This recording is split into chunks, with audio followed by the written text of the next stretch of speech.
had the studio. I said hook up the music and everything. I just didn't have the energy, man. It's 10 o'clock. Why? On Sunday? You got to wake up with energy. I wake up every day ready to go. Okay? When I get up, I'm ready to go. What do you do when you get up in the morning? You want to know? I told you this before. As soon as I get... I made that. That was so real. What do you do in the morning? It was so real to tell everyone. All right, so when I get up in the morning, first thing I do is put on something motivational or funny. I start my day off with something funny or motivational. I don't want to start my day off with no BS. Where do you go for the funny? I think me and you got a thing we share called Chocolate Sundays. Or I go with Kevin Hart, Straight from the Heart. Or motivation, I go with my man E.T. And that's about it. Sometimes I throw on us. Throw on us for the funny. We be wilding. No, stop it. What do you mean? We be wilding, so I throw on us with the funny. But yeah, stuff like that. As a matter of fact, my lady started my day off yesterday. She woke up on one. She was on one all day. I said, hey, it's enough. We slept in different bedrooms like last attitude. night. Yeah, she was hey, I don't do that, man. All day. We were like, the kid went somewhere. She went somewhere with her friends. I went out. Hey, we got back together. She was still on one. So I said, I can't sleep with her tonight. you ain't tell her like you were supposed to do that so you could come back to the house. You either do that in the morning, at lunch, or at dinner. You don't do it at lunch, dinner. Come on, man. So today, I went downstairs. We good now. We having a better day. I said, we're going to have a better day today. I had a follow-up question. I don't even remember it now. So Monday. Oh yeah, that was my question. Monday through Sunday. That's your routine. Something funny or something motivational. Monday through Sunday. Yeah, every day. Every day. That's my motivation. And then what do you do with the boy? With your son? Like, are you giving that to him already? Oh yeah, when we having fun. Yeah. Immediately, as soon as for some reason, once he sees me, everything's alive. The mom, but also at the same time. He knows when I say no, like he can be reaching for something. She'll be like, no, he'll just keep going. Yeah. When I say no, stop, look at me, cry. Oh, you said cry. Yeah. So he know dad don't play, but everything's a joke to him right now. I don't really have a norm. I've been trying to get down on my knees every morning when I wake up. Yeah. I need to start I got to make that more consistent. I'm reading more now, which is crazy, but I really don't have a typical norm. I know we got some motivation coming at the end of the show, but definitely want to give that to the audience while we real quick is just try to whatever is going to get you into a mode of having a great day, not just a good day or an okay day, but whatever can get you into the mode of having a great day. Be consistent with that. You know what I mean? That does make a difference. That first 15 to 30 minutes when you wake up affects your whole day. Somebody told me something. Somebody actually, Dr. Rob. Okay. Told me the other day, because when I go see him, I'm still on my phone. I'm handling business and stuff like that. And he said, so I call them wins, and he saw me have a win because I shook my head and I'm on the phone, and so I put the phone down and I'm smiling, just kind of reflecting. And he said, well, what just happened? I said, I just closed this deal, man.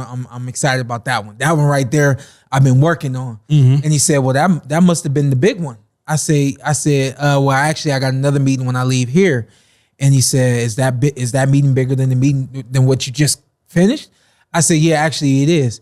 He said, man, you got to switch that up. I said, what do you mean? He said, make the biggest win of the day the first win of the day. He said, after that big win, everything else is easy. Mm-hmm. And it made me think. I was like, wow, yeah, you're right. I probably could structure some things so that the biggest win that I could have happens first, and then everything else is just kind of like clockwork.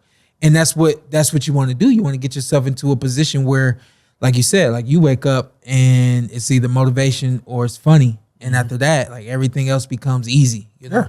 Every now and then you will, there's a curveball that comes in. Every now and then there's a curveball that comes in, but. When he said that to me, he said, make the biggest win, make that the first thing you do. I was like, yeah, you're right. And being that you said that, I remember growing up, my mom would say, when you have to speak to the class and you try to push it off. Like, I have to go, everybody got to speak. Hopefully I make it to the next day. She always taught us, go first. Yeah. So I'll always go first. Now I can sit back and watch you. you stressed. I was crazy. I always wanted to go first. Yeah. I was crazy. So it was one of those things where they were get to the point where like Anthony's not going first. Somebody else got to go. Yeah, he said, I can sit back and watch. Yeah. I watch because everybody else stressed about it. Yeah. So it let's say with my job, let's say I'm facing something tough. I like to go ahead and knock that out on Monday. So Tuesday, Wednesday, Thursday, I'm rolling. I don't want to be thinking about some big issue I got to deal with on Friday the whole week. Now my whole week messed up. If I got something tough, deal with it on Monday. Yeah. The rest of the week is downhill. Yeah. That's give me the biggest problems ASAP. Just to kind of deal with my life. Right. And again, when Coach Rob said that to me, it was like an epiphany came through, like, wow, you're right. But to kind of tie this into boxing, is now we're kind of talking out what fighters go through the week of a fight. Oh man, yeah, you gotta think about the fight Saturday. If you're lucky, to fight Friday. If you're lucky. And so, and so I always tell fighters, or I always kind of, as long as we've been doing this podcast, I've been pressing on amateur, get experience, come to the pros with an elite amateur background, because it will allow you to face a lot of the things that you go through in the pros.